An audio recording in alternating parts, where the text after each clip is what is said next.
What up, peeps? Your boy Ricky Funes. Welcome to another episode of Tengoose Boxing Talks. Today we have a special guest from the 818 San Fernando Valley, Mr. Concrete. Yo, what's up? What's up, Ricky? What's going Welcome, on? Mr. Concrete. How are you, brother? Good, man. Good, man. Tired, tired, but I'm good, man. I just got back from Chicago, so I'm good, man. What were you doing in Chicago, man? Um, this was the part of the. I'm a part of a tour right now that I got going on. It's called Silver Teeth Activities. The So, Silver Teeth Activities tour. So yeah, we just did 5 shows in Chicago. 5 shows. Yeah. Concrete, well, let me ask you this before we start getting into your whole comic and comedian, how you started blowing up on Instagram and on TikTok and all that. Tell us a little bit about yourself. Where did you grow up? I know you grew up here. Oh, I mean, you were born in Van Nuys. I was born in Van Nuys. I was born just up the street right here, and then lived on Blythe Street right here. Wow. As a baby. Why as, you have to throw as, Blythe Street, as bro? a baby, and then I moved to San Fernando. That's where I kind of grew up like as a kid. So I lived in San Fernando up until I was like maybe 12, 13, and then I moved to Arleta. And then it was that's kind of where I grew up, lived a little bit in Palmdale, and then that was it, man. But I'm a A1A kid, A1A boy. Bro, What junior high, elementary, junior high, and high school did you go to? I went to Haskell Elementary, Porter, and Kennedy. All right. Yeah, so as soon as my parents found out that I wanted to gangbang, they were like, "Oh yeah, boy, you're gonna go to the other side." And they ended up getting my tia's address, and I ended up going to Porter, and it was still, my parents thought I was gonna go to like it's a more or less primarily white neighborhood. Like, nah, there were still gangbangers out there, bro. At least they moved you there. You know what? When I was 13, I started gangbanging. My parents shipped me out to Honduras. Yeah. But the worst thing about it is that they tricked me. They Yeah. said that I was gonna go visit my grandma, and my dad's a truck driver. Mhm. Was a truck driver, so my dad ends up buying a car because his business was buying cars and shipping them to Honduras. Mhm. So we took a tour on a drive. It was like a 3.5 week drive, and drove me to Honduras saying we're gonna go visit grandma, and it was cool for me because I was 13. Yeah. When I was over there, my dad goes, "You're gonna stay here. You ain't going back." And I was over there for 2 years. At least they moved you just down the street. Nah, they moved me down the street, bro. But it was a bad. And then so what happened? Like, did you end up like? Did you come back like rejuvenated? Did you feel like, okay, let me I did. Yeah. I came back. I was, I was 14, and I became a man at 15, meaning that I matured. But when Yeah. I got back, I was rejuvenated and everything. And I went back to gangbang. Ended up going in and out of prison.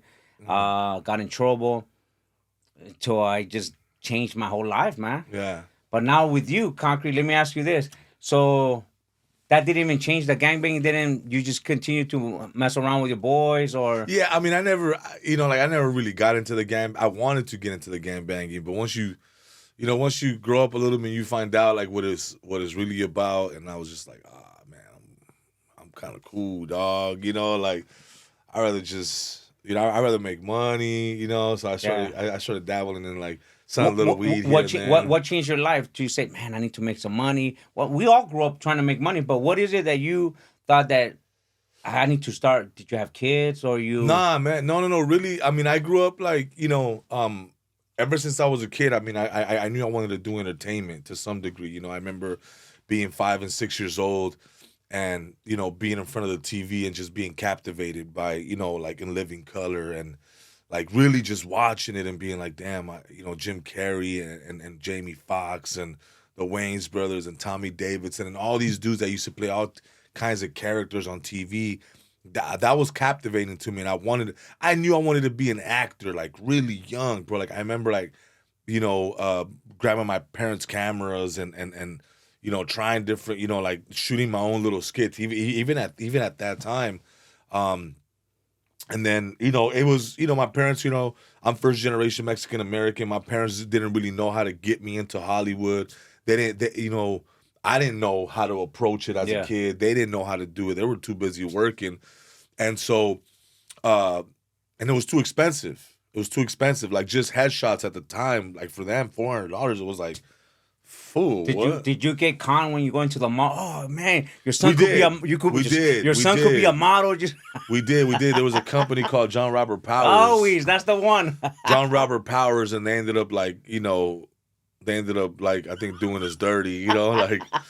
And then my mom was like, never again. It was just expensive, So naturally to me, I was like, okay, this might not be the route. And then so I remember my neighbor at the time in San Fernando, our neighbor had like a turntable, and I was like, oh, that's dope, man. It's a DJ stuff. And he's like, here, take these records. And it was an old turntable, and I started scratching on it. He's like, hey, it's not a scratching turntable, but you could take it. And then from there, it was like my love for DJing just became, and then I started DJing like at 12, 13. I used to DJ for this company called Rey Sonora right there in Pacoima. They used to have a bunch of DJs, and they used to send them out. So I was like one of the youngest DJs out here, bro. Like I was doing like fucking weddings and quinceañeras at 12, 13, 13 years old. And he was paying me like 35, 40 bucks a day. That was a lot of money. And no, to me, it was like, oh, dude, I was at Family Bargain the next day just buying me new fits, And then at Family Bargain. At Family Bargain, So I grew up in the, like the whole party DJ scene. Like as soon as I turned 16, I was like, you know what? I want to step away from DJing. I want to take my career a little more seriously, kind of deal to me at the time, right? What was your career at that time that you said I know you said you wanted to be a comedian at that time, right? Yeah. Well, I kind of let that dream go for a little because again it was expensive. Like I didn't know how to get into acting, and it was just I don't think it was maybe at the time feasible for me, because like my parents didn't know about auditions. Yeah. They didn't know, like they were working, bro, and I didn't know where to go for it. So it didn't dawn on me like to even like where to search. I had no idea. And so the music thing came really easy. I was able to start DJing. And then at 16, I met a dude by the name of Lyric, and I was working at Foot Action, and he was like, yeah, man, I know this guy that makes beats. His name's Chuck Heat. I'm gonna go to his studio. And I was like, oh, cool. So I fell in love with production, like beat making. Mm-hmm. And then, so, they taught me how to do it. And then by the age of 16, 17, man, I said peace to the school. And my dad was like, all right, fuck it. If you're gonna be in here instead of being in the streets, then I'll help you with this dream. Oh, that's awesome. And he ended up, God bless my dad and my mom, they ended up, I ended up taking my dad to Guitar Center or Sam Action. I was like, this is the beat maker I need. This is gonna take me to the top right here. Really? This right here, now I'm gonna blow up. And I remember my Tío Pedro ended up making a little studio inside the garage. And from the age of 16 to like 20, to almost like 20, man, I was in there just making beats, learning the craft. People used to come to my house. I used to go to Can-Am Studios. I used to take the bus to Can-Am Studios. Damn. And that's where like, Tupac recorded All Eyes on Me, huge albums. And I used to just go in there, bro, and just try to be like, hey, what do you guys need? I used to like, go. So they'd be a helper. Yeah, man. I was just, wrangling cables and doing a bunch of stuff and just trying to be a part of the moment, And then So you were kind of like a Dr. Dre, because I know I saw one of your rap videos. I know you did rap as well, correct? Yeah, well, I started rapping because I was making beats, but nobody that I've always been like, oh no, that ain't hot. So I started writing my own raps. I was like, man, let me start writing. So I started writing raps. Okay. And I started rapping to my own beats. And I gave myself, and I remember, dude, I was 16. I gave myself, I was like, by the age of 21, I'm gonna have a song on the radio. That was like my mindset. Yeah. I've always been like very goal oriented, and I always set like a benchmark for myself. And I remember when I was 16, I was like, I'm gonna give myself 3, 4 years, 5 years, and I'm a song on the radio. And that's exactly what happened. I accomplished that at 21. I had first song, Felly Fell played it. Shout out to Steve LaBelle, Sean and Lewis, man. Those are the guys that helped me. My boy Biggie. Those are the guys that helped me get to that point. And yeah, man, I was one of the kids that I ended up getting my song played on Power 106. That's sick. I know you're very connected with Power 106, Yeah, man. I mean, through the years, it's, like, dude, I went from like sitting out there at Power 106 with my CD, waiting for Big Boy to walk out or waiting for somebody to walk out and give him my CD. And it just never, it it just doesn't happen that way. You know what I'm saying? That like I, when you're young, you think it's just that easy. You know? oh, it's not. Everything's it's hard, man. It's more complicated than that, dude. So I remember when I recorded that record, Certified Kush, Sean and Lewis and Steve LaBelle, at the time he was managing me, he was managing Nipsey Hussle, he was still managing Bone Thugs and Harmony. Wow. He was managing, I mean a lot of big artists. I remember he was like, "Hey man, we're gonna take you up to Pride 106 and meet Felly," and I was like, "What? Well, I've only been like outside. I've never made it. I'm gonna go inside, like inside the building. That's wild. Like, okay, cool." How old were you at this time? I was like 20, 21. Oh, wow, okay. I was like 20, 21. So then I get up there, and then the dude was like, "Hey man, I'm gonna play your record." Cool. And then I remember we left, and then like eventually, like a couple of days later, we're sitting at the homie's house right here in Panorama City, and we're playing the record. Man, I just started crying, man. It was like I felt like I had like those 5 years of like being a dropout, and like it had finally paid off. Yeah. And then immediately, man, I started getting shows and booking stuff and doing all that good stuff, man. And What inspired you to start doing? I know you said In Living Color, because that's what was one of my favorite shows. Yeah. But besides that, inspiring you to become who you are, and what led up to your success, what you're doing now. You know what I mean? Because it's not that easy. There has to be a story behind it, because everybody wants to know. Yeah. What did he do? Yeah, Living Color. Yeah, everybody has that. I would love to. I wanted to be a comedian, but I wasn't that as funny as you are. I know I was funnier amongst my friends. You know what I mean? Yeah. And I said, "Fuck, I should be a comedian." Nah, but you know what it is, dude. It's like, I mean, it's been a long crazy road. Like, I stopped rapping in 2009. My best friend passed away in 2008. He was like my hype man. He was my manager. We would record all the time. And so he passed away in 2008. And then so 2009, 2010 is when I kind of just wanted to leave the music industry. I kind of felt that it was like, it's just a facade.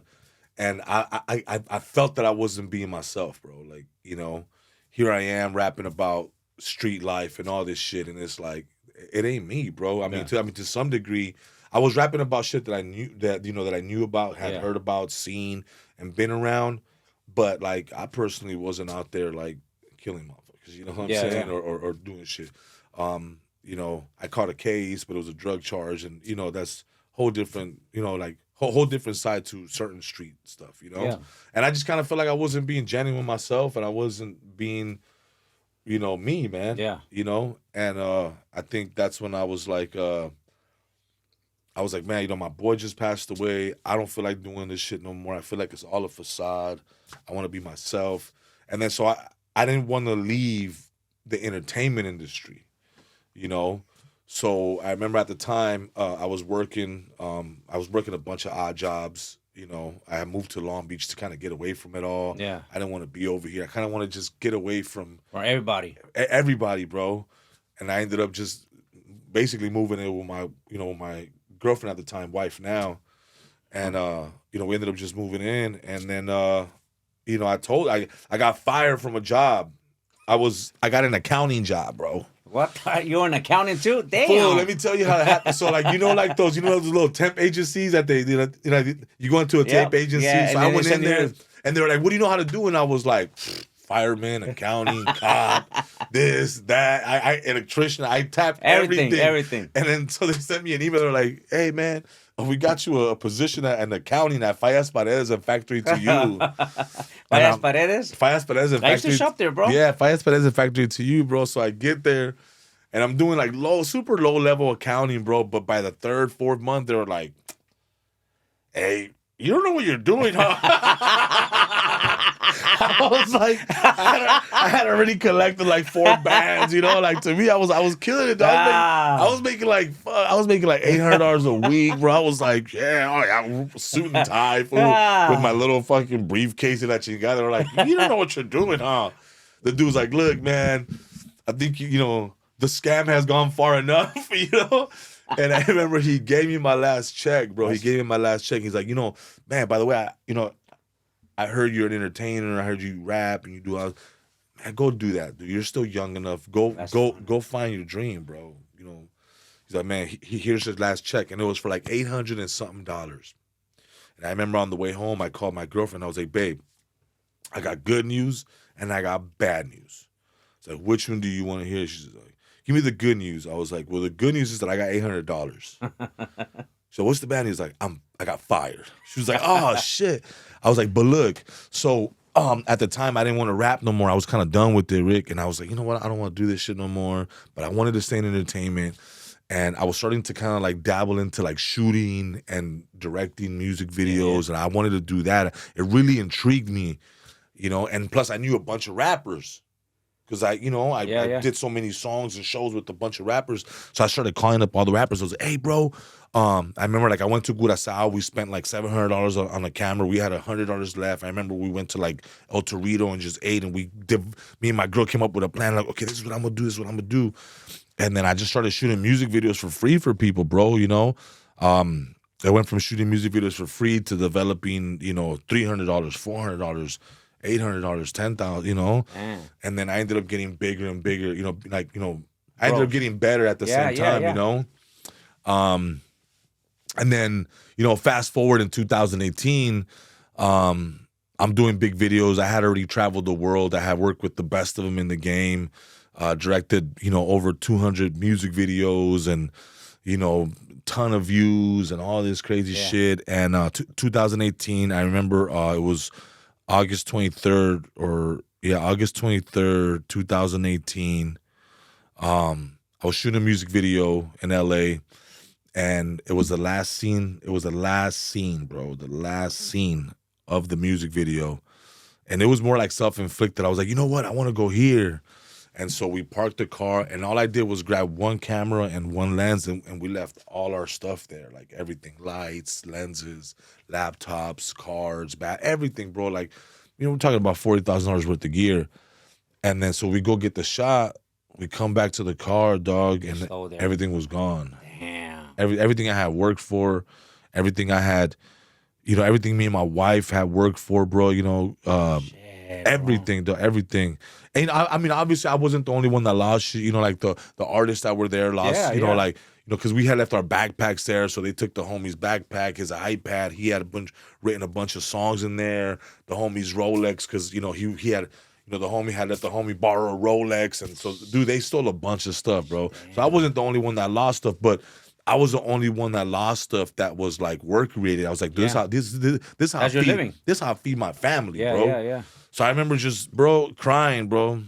Ricky, crying, bro. Oh, I know. I know the feeling, bro. Crying. I'm married. At this time I had just you know, I had two boys at the time. I had my son Kai and I had my son Caleb. And I'm crying, bro. I'm completely devastated about this shit. It's bad, dude. And you know, I'm 33 years old. I remember I was at Jack in the Box. You're 33 now? At the time. Oh, at the time, okay. At the time, I wish I was 33. At the time I was 33, and I'm at the Jack in the Box off of Hubbard and Foothill in the city of Sylmar. And I see the number 33, and I was like, man, I'm 33. It's like Jesus was 33. Like this could be like my I gotta do something. This is my resurrection type of deal. And I took it as a sign, bro. And I remember I put it, I posted on Facebook. It's like, I'm 33. Something's gonna change. And as I'm getting my food, I was like, you know what, man? Like, I'm gonna try to get back to this childhood dream. I'm really gonna try to get back to this childhood dream. I'm gonna give it another shot.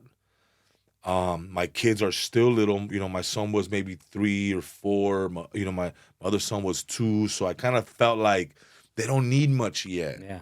They don't need much. We just need enough to get by right now. We don't need much. And thank God we have parents, you know, thank God I have parents. My wife has parents that were able to help us, like, hey, let us live in the garage. Let us live here and we'll figure it out, you know.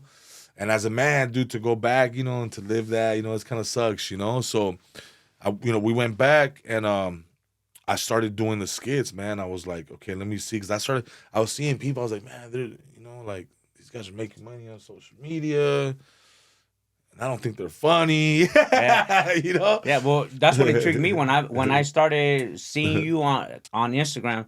man, look at this guy with his long ass hair. He fucking looked like Azteca, Yeah, mimicking other guys. And yeah, oh, look, Tio, he's like, oh no, don't do it. yeah, yeah, I yeah. started following you, bro, and then I go, fuck, this fucker is funny. Yeah. But not only that, you're kind of like a Mexican Jamaican, because I know you were a barber as well, right? I was a barber. Yeah, man. I went to barbering school for a while, man. Didn't graduate barbering school because the school got closed down for fraud. So then they didn't honor my hours. It was a mess, bro. It was a mess, bro. I knew the owner. You know what I'm saying? So it was a mess, bro. Let me tell you, bro. And I was just upset. So that didn't work out. You know, I got blessed by one of my boy, Anthony Cook, man. This white boy from Cincinnati. I got my first gig, one of my first big music video gigs, bro. Keep in mind, dude, I didn't go to school for filming or nothing. So I remember they were like, "Hey, man, do you want to shoot a music video? It's gonna be a decent budget. Like, we're gonna have a meeting. We've heard a lot about you. We want to meet you. Meet us at TGI Fridays or Chili's." And I remember telling my girl, I was like, "Babe, I got invited to a meeting at Chili's." Yeah. And she was like, "Oh yeah." I was like, "Quick, get me a tie. I gotta." That's you know what I'm saying? that's Like, it, yeah. I'm thinking like I had never been to Chili's Yeah. before. No, you know what I'm saying? Like, I had never been to Chili's or none of those like Yeah, really, yeah. you know. So I remember I went in there when the guys were like, I seen fools in flip flops, and I was like, "Oh, what? I thought this was like You're all in your tuxedo. yeah, here I am dressed up to come to this meeting." And I remember they told me, "Yeah, man, we got a $10,000 budget," and I was like, 10 G's. And they're like, "Man, this, here's Anthony Cook, brother. He's gonna be your assistant director." Who is Anthony Cook? Can you tell us a little bit? Yeah, so Anthony Cook is he's a professor for cinematography and directing at the New York Film Academy. Okay.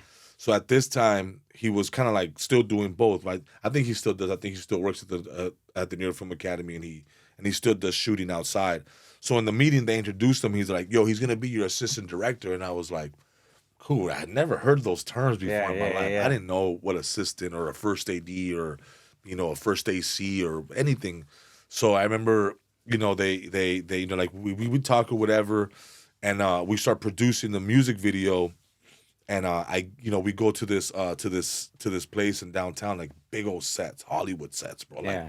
I was like, I had never done anything like that before, and the crew's there, and it's a bunch of like, maybe 25, 35-year-olds. And it's like, I had never had a crew before, bro, ever in my life.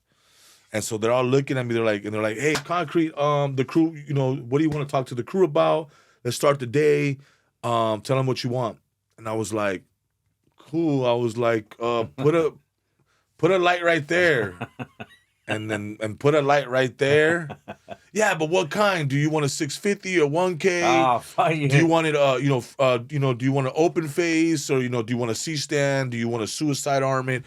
I was like, yeah, that sounds good. Yeah, let's do all of that. Like you played along. Yeah, for sure, And then so the day's going, bro, and Anthony Cook, he comes up to me, he's like, "Hey, bro."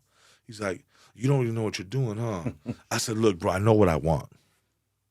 I said, "Anthony, I know what I want. He's like, you just can't communicate it." I was like, "I can't, bro." He's like, "You didn't go to school for this?" I was like, "I don't, but I know what I want to see. Yeah. I know the vision. I know what I want on screen, though." He's like, "All right, you tell me what you want, or show me pictures on Google of something similar, and then I'll communicate." I said, "All right, cool." And then so we got through the video like that. Really? And then so he hits me up later, and then he's like, he said, the video comes out, it's amazing, everything, everybody's happy. He hits me up later, and he's like, "Hey, bro," he's all like, "You're really good at what you do, man. I saw what you did with the video. You edited it. It looks really good." He's all like, "Would you like to learn?" I said, "Yeah, bro." He's like, "Look, man, I work at the New York Film Academy." And I was like, "Hey, bro, I don't got that kind of money." He's like, No. I'm going to do something better for you." He's like, "I'm going to get you a job as a TA, and all you're going to do is that you're going to sit in the back, Oh, that's sick. and you're going to learn." That's badass. And I said, "What?" He's like, "Yeah." He's like, "Look, man, you're going to take a little test. I'm going to help you study with the test, and then go in there, and once you take the test," he's like, the test is like 20 minutes, bro. I'm sure you'll pass it. Just study these answers, study this, and you'll be good." So I did that.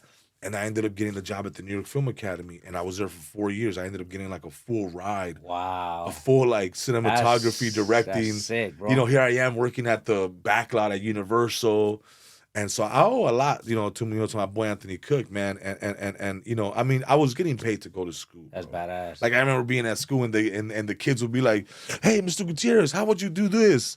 Like how would you shoot?" And I was like, "How would you shoot it?" You trying to Because I didn't know so shit. you can learn, yeah. I didn't know Of shit course, either. yeah. Like, the first 6 months, I was like, guys, let me tell you guys right now, I was like, in art, you can't be wrong. I was like, how would you do it? How would you shoot? I would do this. Let's give it a shot. Let's go. Let's see what it looks like, And then so I was learning with the students for the first 6 months, That's I was badass. learning with them, So it was cool, man. It was cool, So that was cool, and then again, man, just fast forward, back to 2018, after all that happened, I started shooting skits. And then it just kind of snowballed, Ricky, like out of nowhere, man. I just fell in love with me creating again. And at the time I wasn't doing it necessarily for money. I just kind of felt like, because I wasn't getting paid. I was still shooting like little music videos, but it was like, I remember I ended up buying like, I ended up downgrading equipment because I had to rebuild it. Rebuild It's like, yourself. you know what I'm saying? Yeah. Like I went like I started with DSLRs and I graduated and I was up at Red Cams. The red cam is expensive, man. Wow. So then like all that fell apart and I had to revert back to smaller DSLRs, which was fine because, once you learn how to shoot, you know how to shoot on anything, right? And then so I'm doing that again. And then so it's kind of like a balance between comedy and shooting. And, thank God, man, we were able to really, really make a name for ourselves in this comedy thing and just really start doing it, bro. Like the videos started going viral. I started getting more followers. And then eventually I started getting brand deals, with AV Chevy. I started getting brand deals with McDonald's. I started getting Tacos El Superior and doing different brand deals. And now See, it's all like, that's hilarious. All those that I see the skit, especially where you call yourself with Mr. Justin and AV Chevy. yeah, with the Chuck Deals. Chuck Deals. Chuck Deals. Going to that, I was gonna start off first. Working with one of my good friends, Fluffy. Oh, yeah. I know you were opening up some of his tours, right? Yeah, so he called me to go do Reno with him. Okay. And I did I did Reno with him. Fluffy, And, if you guys don't know, Fluffy is Gabriel Iglesias. He's one of the biggest comics out there. Yeah, dude, when they called me, dude, I was doing a show in Denver. It was my first time doing a show in Denver. It was my first time doing going up there in Denver at this age and with this health. And I'm not in the best shape right now, so I got really sick, bro. Really? So I got really sick in Denver. I got the elevation sickness. Okay.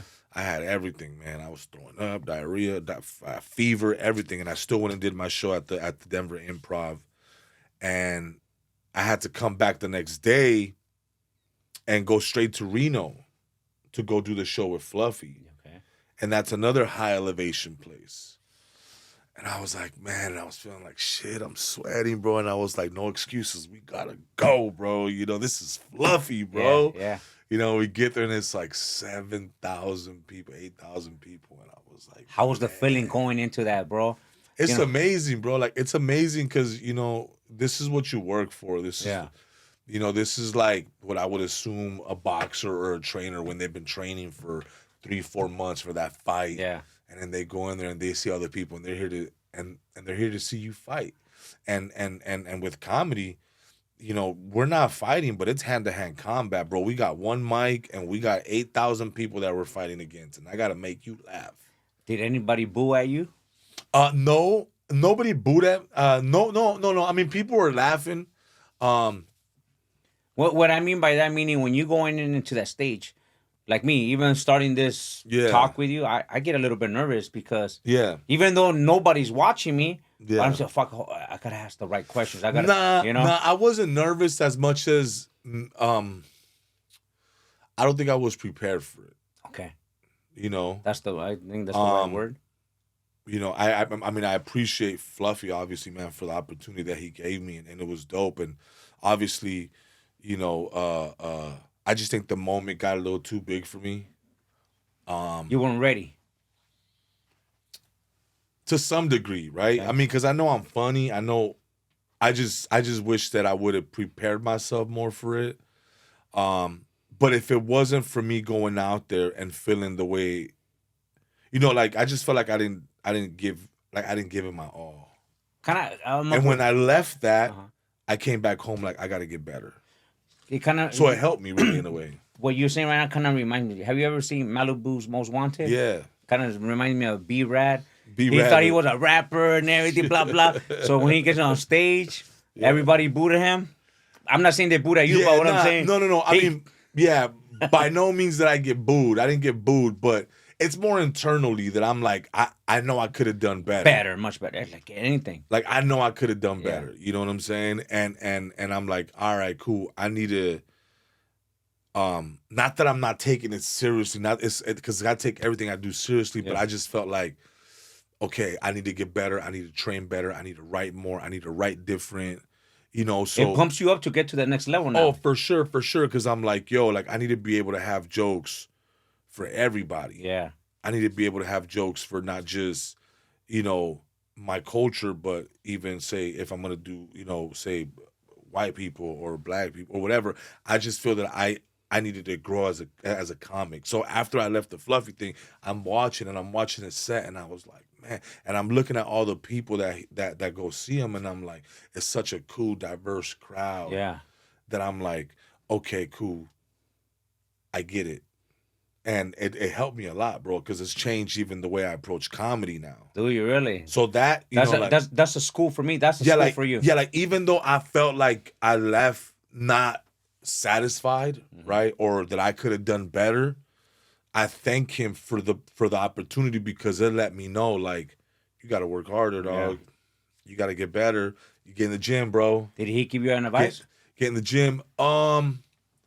No, I mean, dude, we had a long talk afterwards. We were having a good time in the green. We were laughing. We were having dude, I had a blast. But we didn't really get a chance to talk like any advice or nothing like that. I think it was more like, he gave me the opportunity and now it's time for me to just, okay, cool. Yeah. Like, go. Do your thing now, and spread your wings. Spread your wings. And dude, yeah, I mean, I owe him a lot because if it wasn't for that opportunity, man, I wouldn't have changed the way I see comedy. I would have been stuck at where I was at that point, but because I went through that and because I kind of felt like I got chin checked a little bit. You got motivation to go. Like I got motivated. I'm like, oh, okay, I gotta get better. And now you're doing you have your own tour going on right now, correct? Yeah. I mean, even tell us about your I mean, tour. even like he called me during the middle of the tour last year. Okay. And I think we were like at 35, 40 sold out shows already. Wow. Congratulations. So it's been amazing me being on tours. It's been amazing. Now it's like right now we just did 3 sold out shows in Chicago this past weekend. I'm doing 5 sold out shows this week in San Diego. So it's been amazing. People been coming to the shows. People love the comedy. Yeah. People love, I'm doing 45 minutes now. Like I'm doing, I'm really getting out there and I really have, I have my set. I mean, it's been amazing, And you're the main guy now, correct? Yeah. Oh, that's badass, man. Yeah. I started I didn't want to do, Ricky, I didn't want to do stand-up, bro. Yeah. It just led into. I didn't want to do it. Really? Why is that? Tell me why. I'm an actor, bro. That's in my heart. I want to be a comedic actor. I want to be a drama actor. Yeah. I feel that's where my heart's at, right? But sometimes, you don't, I even love rapping, right, Ricky? Like I think sometimes what you love and what you think is made for you is really not. Like just because you love something and you have a passion for it, Ricky, it doesn't mean it's your calling, bro. Correct. You know what I'm saying? Yeah. But that may not be your calling. But me shooting music videos and rapping, I don't mean to cut you. Shooting music videos and rapping and doing all this, that's my passion. I love to do it, but it ain't my calling. My calling is making people laugh on stage, bro. Like I found it. Like I found myself. Now that I'm on stage, I'm like, yeah, I fucking belong here, dog. This feels good. All right. Don't get me wrong, I love acting Yeah, because yeah. it's still like, like everything that I do on my social media, Yeah. my acting and my faces and all that shit, I bring it to the stage now. I kind of did it backwards, usually comedians do stand up and then they go into acting. Correct. That's what I was. I kind of did it backwards, All right. and I love it, man. I love this shit. I love making people laugh. I love that hand-to-hand combat going out there, and there's no band behind you, bro. And It's just there's you. and there's no music. It's just like a boxer, bro. Oh, There's no trainers on. yeah. It's just you in It's that just you ring, and the dog. yeah. It's just you in that ring, and that's stand-up comedy, bro. To some degree, Yeah. there's nobody with you, bro. It's just you and that mic, and guess what? You got 300 people waiting for you. Let's go. Well, well, You like know. I see it as a preparation for what you really want. Because look, comics, it opens the doors for like what you want to do, be an actor. Yeah. Look, I work with Mike Epps. I was on tour with Mike Epps for almost a year because he loved boxing, and I know you love boxing. I love it. I seen you do a couple skits with the Vargases, which is hilarious. Yeah. Come on, Vargas, it's not about you. I just, My boy Arnold Barbosa. yeah, Yeah. So I know you've done something with Arnold Barbosa, who is a Golden Boy fighter. How'd you linked up with him? I think it was like social media, bro. We're kind of both just like fans of each other type of deal. And he asked me, I was like, hey man, let's do a skit. I would love to do a skit. And the skit went stupid viral, dog. And at the time I think he was a top rank. And then, so he had a few fights. And then we ended up just just becoming really good friends, man. And, now he's with Golden Boy. Now he's doing his thing. He's on the he's on the undercard of for a major fight going on. On Haney and April 20th, correct? Yeah, Haney and Garcia Yeah. on 420, and it's dope to see him grow too. And I think we're all growing together. But it's fun, man. I mean, it was fun doing skits with them. I love boxing. I love the sport. People say it's not a you don't play boxing. Yeah. I invited you a couple of times but to come and work out with me. But you know what happens, dude? Is You know what happened? you know what's crazy is that like for 2 years I had discipline, man. I was boxing. I was out there with my people at 818. Right there in Diego San was his Fernando. name, right? Diego, 818 boxing. Nah, I don't think it's well. I mean, I it might have been before or something. But so I was right there with 818 with Edgar. Edgar. Yeah, Edgar. And so I was at 818, and dude, I felt the best I have ever felt. Dude. Really? I was boxing. I was training for like almost a year and a half. What? Consistently, bro, doing really good, and I was looking really good. I was in shape. I felt good. I was back to my normal self. And then I just kind of let it go, man, because I just get busy with my training and my shit. You know what I'm saying? But I definitely want to get back, man. I'm supposed to be doing a big film this year where they're asking me to lose like 30, 40 pounds for it. What? So, yeah. Oh, you're welcome here. Come, I'll grind you down, man. Yeah, my son too. Like my son, he's 7. I told him, I was like, hey man, I'm gonna take you over there. And he's like, take me. He wants to box, and so we'll see what he's made of. Some people from Everlast and our boy Ernie. No, actually, my boy Esteban Okay. and Ceci de la Hoya, they sent him a package from Everlast. Oh, really? Okay, that's pretty cool. So they're pretty My cool. boy Ernie runs Everlast. Oh, really? Yeah. Yeah, dude, they sent him a cool little care package, man. Oh, that's pretty cool. Really cool of them, man. So doing with that, your comic, you did Fluffy. Mhm. And I know you work with one of our good friends. He's cool, great people with me. One of the baddest. I think he's a badass hip. I don't know what kind of style of music it would be. Baby Bash. Yeah. What do you do with Baby Bash? Well, you know what's funny, dude? Baby Bash. So I was shooting his music videos. No way. I used to shoot, like, I shot a ton of stuff. I mean, I still shoot for him to some degree now through his artists, but I shot music videos for Baby Bash, Frankie J, and all those guys, right? And so, during the point of me starting to do comedy, I remember, like, it was just kind of tough, and we were still living, because I was trying to live the dream, bro, and I was living at my mom's house in the garage, and I was telling him, I was like, man, I'm like, we need a bigger spot, and he was like, why don't we just co-rent this house, in Northridge in Porter Ranch. He's all like, I'm really never here, dog. So really, I just needed just to come in, and whenever I do my shows in LA, I'll come in. He's like, but I'll pay half the rent, you pay your half, and I'm like, for real, dog. He's like, yeah, man, come on, I got you, bro. So he was a real pivotal dude during me coming up in my career, bro. He gave me he gave me an amazing head start. Still to this day, he's my battle dog. We talk all the time, and so he was like, yo, and not just me, bro. He's helped a lot of artists, bro, like Miguel, like stars, bro. Yeah. And then so he has a very good sense of talent, and he sees things before they happen. Yeah. I felt that he kind of seen that in me, and he was like, let me help you out, bro. And then so we started co-writing in the house, and he put me on to a bunch of people, and he did skits with me, which really helped my career and helped my notoriety and helped. Is that the one where he found you naked in the pool? We did a ton of them, bro. Yeah, we did a ton of them, We did, but yeah, that's one of them. And then so I owe a lot to Bash. I owe a lot to guys like MC Magic and Frankie J and E-Dub and Kool-Aid. E-Dub is cool, man. E-Dub and Kool-Aid, man. They helped me too a lot in my career. MC Magic, like a lot of these guys, bro, that gave me the shot. Mellow Mayonnaise early on, like when I was doing the skit, like all these guys did skits with me. Paul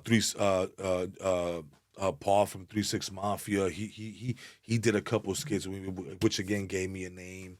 And then so, Bash has always been that guy, man. That he's always really helped me out, and it was crazy because this was like during the pandemic, and then the pandemic hit, bro. Right? And the owner of the house we were releasing at wanted to sell the house. He was panicked. So he left to Texas. And, here I go, man, back into my mother-in-law. I went back to my mother-in-law's house. And I was like, man, things were starting to happen. I was trying to get like a couple $100 here for skits. And I was still shooting music videos for Bash because he was still kind of like providing work for me, right? And so here I go back to my mother-in-law's house, dog, during the pandemic. Things were going bad, and I remember being mad at the world for like 5-6 days, bro. And I remember picking a fight with my mother-in-law about some dumb shit, even though I should have been happy she was giving me a place to stay with me and my kids. I remember picking a fight and just being upset because I kind of felt like everything's going so good. And then this happens. Pandemic hits, and now I'm back over here, and I'm back being as a man, bro, like, as a man and as a father, like the last thing you want to do is not feel like you're not providing, Yeah. So I went back, and then, man, I was like just not feeling good for a few days, bro. And then I kind of like talked to God, and he was like, keep going, bro. Pandemic is where you're going to be needed. So get your ass up and start shooting skits. And then I started going hard during the pandemic. Skit. You were entertaining millions out there. I started just putting so much content out, bro. It was every day, dog. I was shooting 3-4 skits and just bam, bam. And then people started hitting me up and, hey, come do this. And I started getting like, hey, promote my business. I can't, like, and I was like, oh, and then the money started coming. And then that's when AV Chevy hit me up. And AV Chevy was the first brand to give me like a brand deal. That's pretty cool. He was like, oh, man, where do you live at? I was like, shoot, my mother-in-law's house in Long Beach.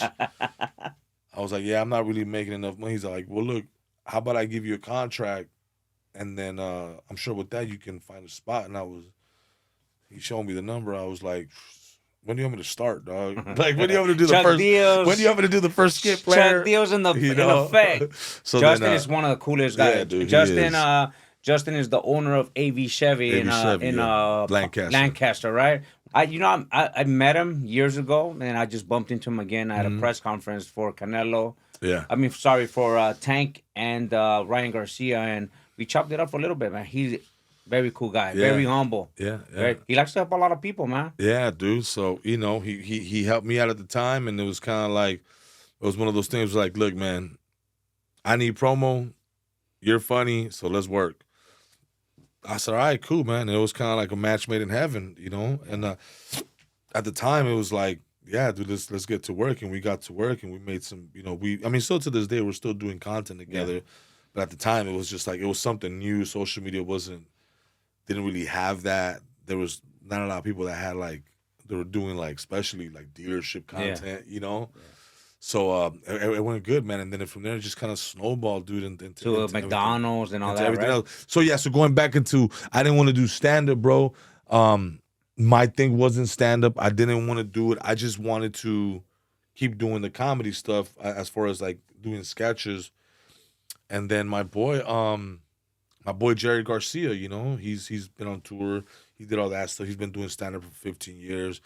He calls me up because Big Boy from Power, I think, they were putting this tour together called Los Tóxicos, and it was with Jerry Garcia, Frankie Quinones, Cholo Fit Creeper, and Jesus Sepulveda. And they're like, we need a host. Like, would you like to be the host? I was like, cool, man. I don't really want to do stand up, but all right. Does it pay? Yeah, like, yeah, we'll pay you a couple $100. I was like, cool, let's do it. I don't care. Changed my life, bro. Yeah. Changed my life. I was like, In what way did it change your life? mm, going back to being on stage as a, you know, it took me back to being on stage as a rapper and seeing people's faces right there, like enjoying what you do. I don't think I was as good as I am now then, Yeah. but I've developed a lot in the last 2 years as far as my stand-up goes and what I do. And but it just changed my life, bro. Like it gave me a sense of like, all right, cool. Like I do belong out here. You know what I'm saying? And at the same time, like I respect the craft and I want to do it right. You know. And you want to get better, and you're gonna get better and better. You know, like I really want to go out there and I want to get better and you like you respect the craft and you know because a lot of these guys been doing it for so long and they were all kind of like, oh, here we go. We have a social media guy, social media funny guy trying to get into our lane. Yeah. And it was like, yo, I'm gonna respect the craft, bro. Yeah. I'm gonna respect the craft and I'm gonna do my due diligence and do this shit right and you know. Do you go on stage sometimes, Concrete, and you go out there and you start doing your thing and go, fuck, that didn't go as well. That's not funny. I don't see nobody laughing. Do you gonna feel like you're going on a show? You just fucking okay. I gotta come back with a good No, comeback. I don't like whenever it's paid, like where people pay to go see me, Yeah. then I do the shit that works, you know? And when it's No, I'm talking about that when you go on stage already thinking, well, that's what I'm saying. Yeah. So you know, like unless I know it's gonna work, I don't do it for paid customers. Usually like, you know, there's workout rooms where you just go and work out and you try new jokes and if it doesn't Okay. work then yeah. it don't matter. Like this is what I'm here for. I'm here to spar. There you go. You're sparring. You sharpen up. You sharpen There's up. sparring sessions. Yeah. You know what I'm saying? Yeah. So a lot of comedians, you know, will go to like little, you know, like little shows that happen on a Monday or open mic on Tuesday or Yeah. Try Your Joke Wednesday or some shit or whatever. And we do all these little clubs where we just pop in. What's the biggest? Have you done Laugh Factory? Mm-hmm. You know Fraser. Fraser runs the Laugh Factory at in Sunset. No, I'm not familiar with him. Okay, Fraser. I have done it like a few times already though. So Fraser, so Joe Goosen, who's my teacher, my mentor, one of the biggest boxing coaches, trainers. Fraser used to live behind his back house, and every time I say, Ricky, you gotta come down to the Laugh Factory. You gotta come down. So that was figured. When you go to these small show, you consider that a small. No, not those. Because even when I do like say the Laugh Factory in Hollywood, like it's like I've done it for like Leg Day for my boy Renee Vaca, and those are like paid shows. So you got to bring it. You know what I'm saying? You got to, yeah. Like anytime you do Hollywood, I mean, don't get me wrong. I mean, you know, a lot of people use those as workout rooms too, but like. I don't tend to try to go work out at those places because there's so many people there. Yeah, and I'm like, I gotta make sure I bring my shit. So no, like Your A game. Yeah, like I'll do like a workout room like in Sylmar, or I'll do a workout room in East LA, or like I'll do like a little, you know, like smaller shows that aren't necessarily comedy clubs. Gotcha. They just have a comedy night. So I do those. You know what I'm saying? But yeah, man. I mean. It's, you know, I mean, I go out there and spar just like boxers do, you know? You gotta sharpen up. If you don't, I feel like like in any craft, if you don't sharpen or you don't stay sharp, you'll be dull. Yeah, I mean, when I first started doing the stand-up comedy, I was kind of just thrown into it kind of like, let's go be a host. Let's go. Yeah. Let's go. So I learned a lot on stage, bro. Like I learned a lot on big stages. Yeah. You know, I started doing the improvs and the laugh factories and, you know, mic drops and stand up live in Phoenix. So I learned on big stages, bro. It's really wild, bro, the way that I got thrusted into this shit, you know? Yeah. And I kind of felt like, again, dude, I kind of felt like God doesn't put you in positions where he doesn't feel you're going to succeed at or at least be somewhat successful and handle yourself. So I kind of felt like I'm here for a reason. Let's go. Let's go. And since I have the social media background, people kind of like me already. It helped me. But I never wanted pity laughs. What's your main goal? I mean, movies, man. That's your main goal. I want to be a movie star. Nothing less than Jim Carrey, Jamie Foxx, The Rock, Kevin Hart. Have you ever got I got 2 movies coming out this year. What? Yeah, I got 2. Can you tell us a little bit? One of them is called Horchata and Oat Milk. Another one called the what? What is it called? Horchata with Okay. Horchata with Oat Milk. That's a comedy movie. And another movie I got coming out with Rancho Humilde with Jimmy and then I like Jimmy. Jimmy, cool people. So you know, that's a big role for me because it's a drama role. It's not comedy. Not comedy. So I got a comedy and a drama movie coming out in the same year. So the horchata oatmeal. Horchata and Oat Milk. Horchata and oatmeal. What was that about? Can you tell us? That's a comedy movie. It's about one of my buddies. He's my brother. He gets out of jail, and we're trying to get him back into society type of deal, you know. And he's institutionalized. Institutionalized, yeah. So that we shot that like 3-4 years ago. Oh, what? Man. But they just been working on it, Okay. and then the one that's coming out the one with Jimmy, that's coming out this year, but we shot that last year. So How you linked up with Jimmy? I met Jimmy in the low riding Yeah, game. nah, man. Jimmy was just like a fan, man. You know, and I'm a fan of his, so it's kind of one of those things where he's like, yeah, man, come down to the studio, man. Come to the compound. And I was like, cool. So I ended up going out there and just became really good, really good peoples with them, just really good friends, and we just developed a relationship. And he's like, hey, man, I got a couple movies that I'm working on, bro. I would love to get you on. I think you're funny, man, but I also think you're like an actor. So he's like, I want to give you this role. And then they offered me that role, and I'm just thankful for it, you know, and the fact that they see talent. Yeah. And not just like, he's just funny on social media. Yeah. I kind of felt like I have more to offer than just a 1-minute sketch. Are you ever gonna bring your dad into any of these films? Because I know you do a lot of stuff with your dad, especially when he's taking a shit in the bathroom. Yeah, I hilarious. I'm trying to remember if I don't think I got him on any films, but I do want to write him in. You know what I'm saying? So I'm trying to get some more stuff. Because he's a big part of your life, right? Yeah, man. Besides being your father, I mean. Dude, me and my dad have had some of the biggest skits ever. You know that I've ever done. You know. And it's just been really fun to be able to shoot my dad, and I've met so many great people shooting skits, so it's just been amazing, man. It's keep growing, bro.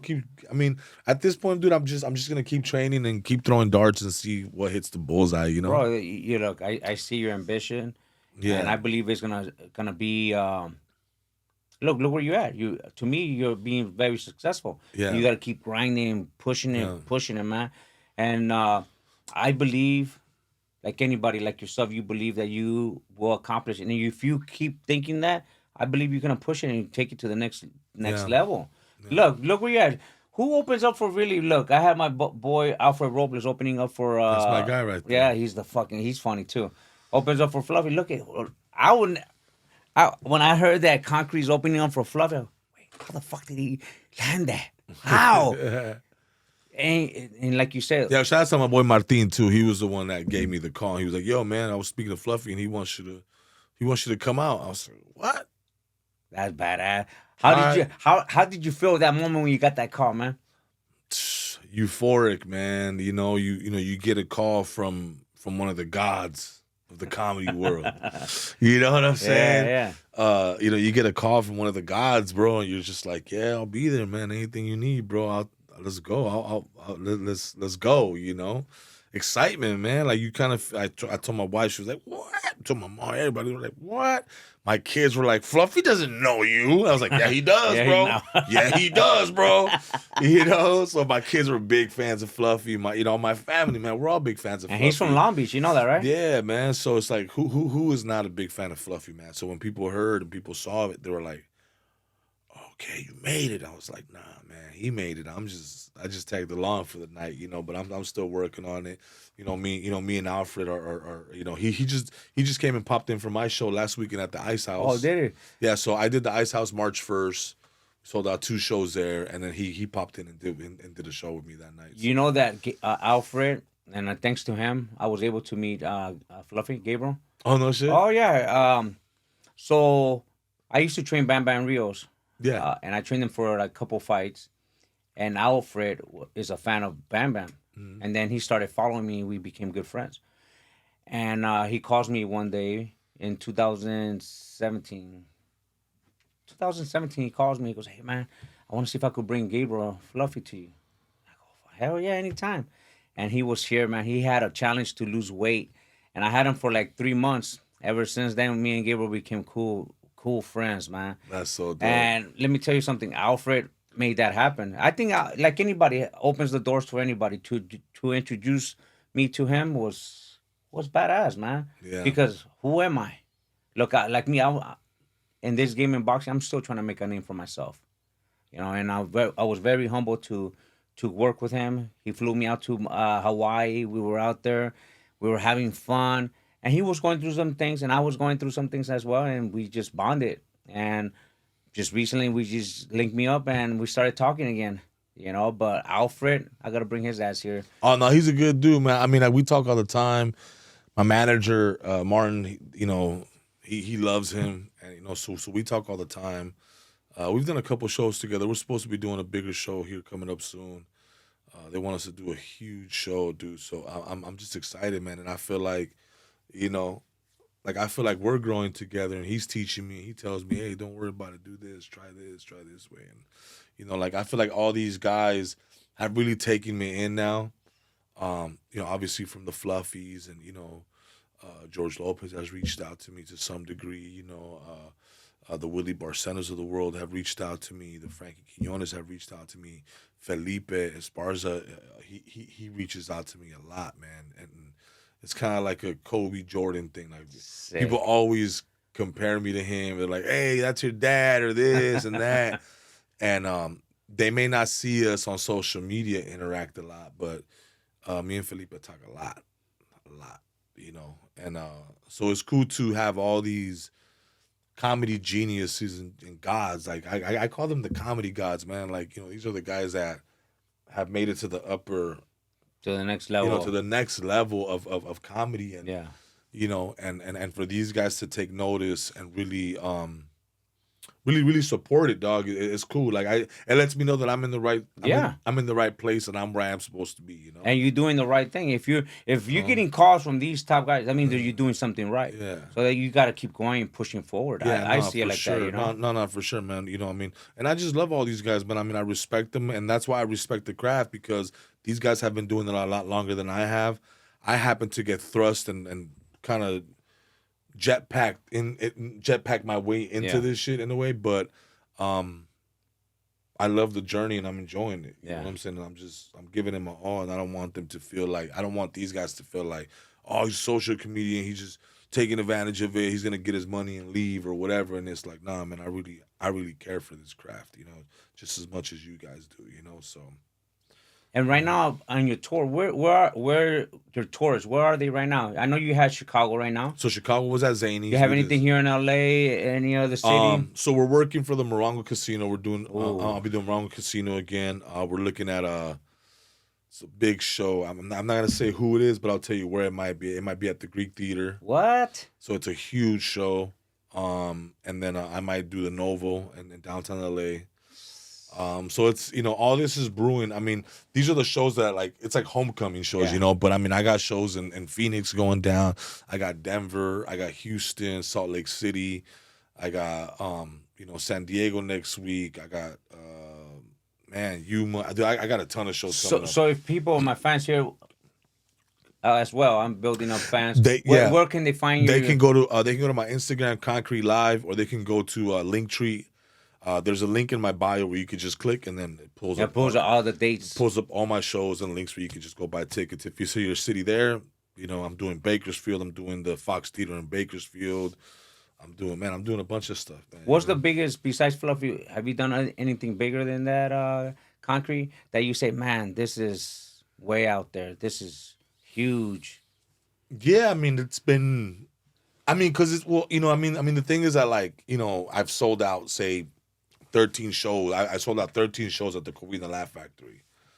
That's You know, that's 13 shows, man. You know, I mean, if you do the math at 200 seats, you know, you're talking, that's quite a bit of people, right? So to have that many people want to come out and see you is cool, man. That's because dope. now you're building your fans, That's man. dope, More you fans. know. That's dope, you know. So, but yeah, I mean, you know, it's been like Morongo Casino. I've done that. I've done, you know, we did a Quiet Cannon 1,000-seater. You know, we did all this cool stuff, man. And it's like I think it's all just kind of grown, you know. People keep asking for a special, and I'm just like, I'm not ready yet. I just Really? What makes you? When do you think you'll be ready for a special? If Netflix call you right now and say, "Hey, Concrete, we want to do a special on you," what will prepare you, or what? Like a fighter, you know, you like you're saying right now, you sharpen, you're sparring. You're amateur, and then you start your pro debut, and then you start making an name for yourself. You start becoming up in a contender. Then you're fighting for the title. When you ready for the title, you think?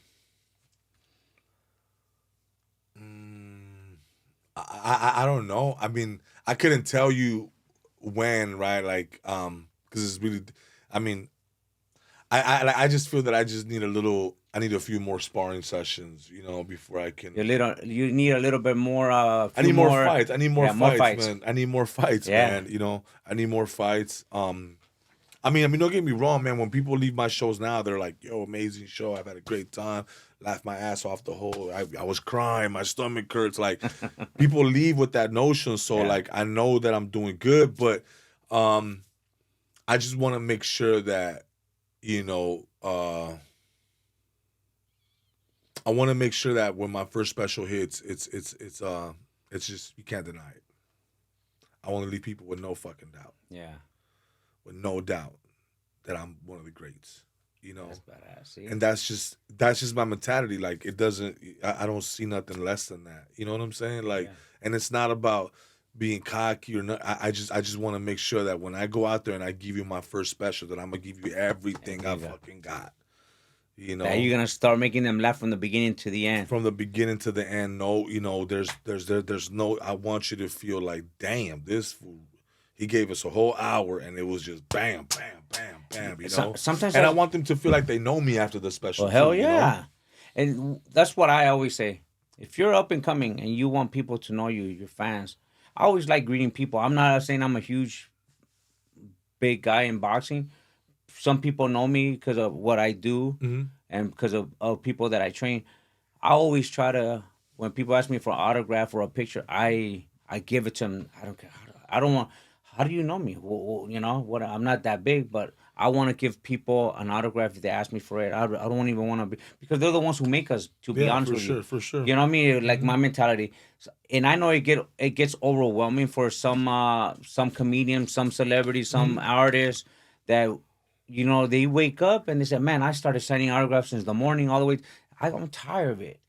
And, you know, and I go, "Fuck, I can't say that I have that feeling because it hasn't happened to me yet." You know what I mean? Yeah. But just imagine having you go here, you get bombarded by people that just want a picture. It happens. I mean, it happens. I mean, I've never felt like that. I've never felt like I didn't want to take a pic, you know? I think I'd be more upset when they stop asking for pics. Crazy, huh? When they're just like, "Oh, that's you." Yeah. But, you know, But you got haters too, bro. That's gonna be the day that I'm like, "Fuck it," you know, like, damn, that sucks. But nah, man, like Bash says, don't be a prick. Take the pic, you know. Yeah. That's what we do, man. Well, Concrete, man, it was an honor to have you here, man. Pleasure was all mine. You kidding me, bro? Come on. Where do my fans or people follow you on? Can you give them your Yeah, man. Instagram? Yeah, man. Go ahead and check me out, man. At Concrete Live. Maybe they'll add it right here somewhere. At Concrete Live. If you guys want to come see one of my shows, come and check it out, perritos. It's right there. Link is in the bio. You can find the tickets if I'm coming to a city near you. Come check it out, man. Come see what the hype is all about. Concrete, thank you so much, man. I appreciate it, brother. Let's go, man. Thank you.